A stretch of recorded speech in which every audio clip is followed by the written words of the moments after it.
Hey guys, in this video I just wanted to show you a quick type effect that you see in some of the preview images for this week's deal. First I'm going to use Bourbon, which is the font in this week's deal, just to type out some text. And I'm going to scale it up so you can see it a little better.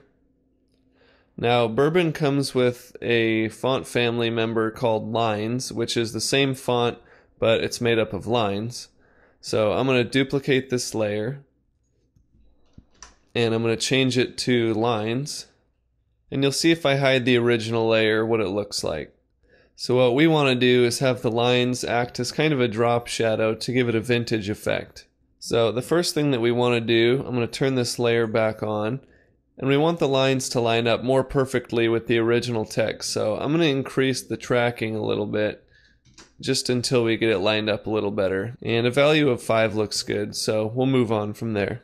Next I'm going to move the lines version of the font behind the white version, and I'm going to move it to the right and down a bit. Then using layer styles, I'm going to double click on the white version, or the solid color version, and give it a drop shadow. Now I'm going to change the blend mode back to normal and change the opacity to 100%. And then I'm going to set the distance to about 3, and I want the size to be about 3. And I'm going to change the spread, and what that does is instead of fading out like a normal drop shadow, it's basically going to be a solid shadow instead of fading out like usual. And I'm going to increase the size just a little bit more here and hit OK.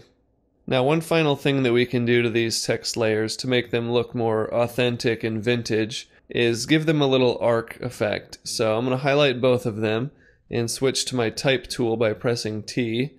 And then if I click this little button up here, it's the Create Warped Text button.